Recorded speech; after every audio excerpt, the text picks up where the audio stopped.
Welcome everyone. On this video, you can find IELTS academic reading passages with answers. Practice using these IELTS academic reading sample test papers and ace your exams.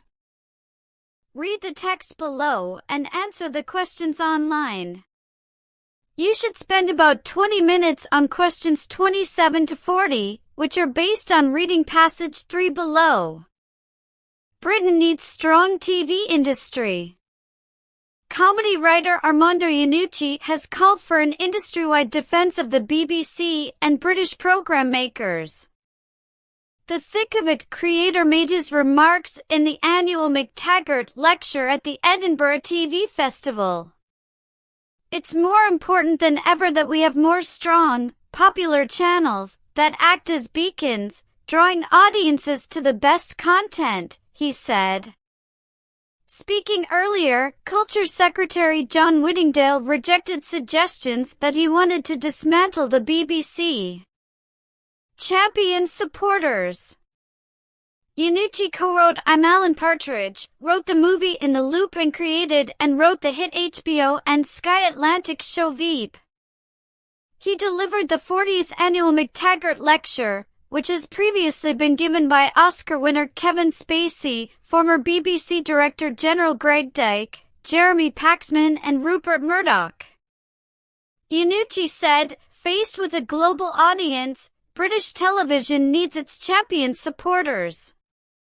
He continued his praise for British programming by saying the global success of American TV shows had come about because they were emulating British television.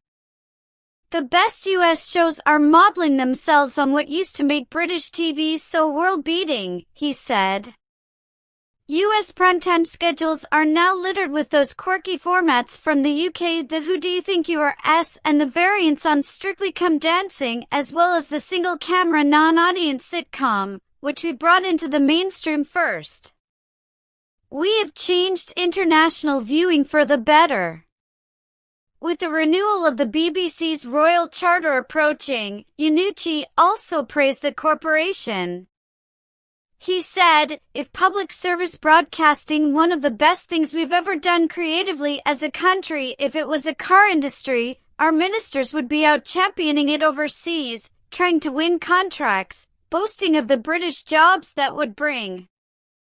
In July, the government issued a green paper setting out issues that will be explored during negotiations over the future of the BBC, including the broadcaster's size, its funding and governance. Primarily Mr. Whittingdale wanted to appoint a panel of 5 people, but finally he invited 2 more people to advise on the channel renewal, namely former Channel 4 boss Don Airy and journalism professor Stuart Purvis, a former editor-in-chief of ITN. Iannucci bemoaned the lack of creatives involved in the discussions. When the media, communications and information industries make up nearly 8% our GDP, larger than the car and oil and gas industries put together, we need to be heard, as those industries are heard.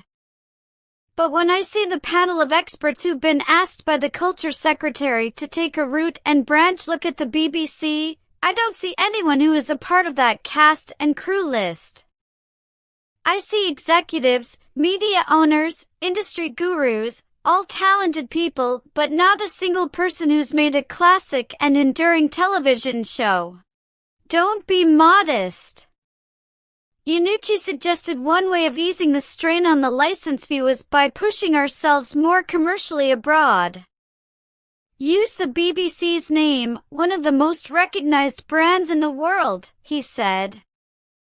And use the reputation of British television across all networks to capitalize financially overseas. Be more aggressive in selling our shows, through advertising, through proper international subscription channels, freeing up BBC Worldwide to be fully commercial, whatever it takes. Frankly, don't be icky and modest about making money. Let's monetize the Bezisis Mary and Joseph out of our programs abroad so that money can come back. Take some pressure off the license fee at home and be invested in even more ambitious quality shows that can only add to our value.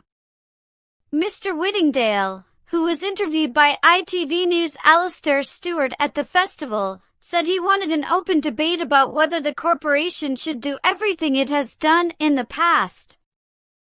He said he had a slight sense that people who rushed to defend the BBC were trying to have an argument that's never been started. Whatever my view is, I don't determine what programs the BBC should show, he added. That's the job of the BBC. Mr. Whittingdale said any speculation that the Conservative Party had always wanted to change the BBC due to issues such as its editorial line was absolute nonsense.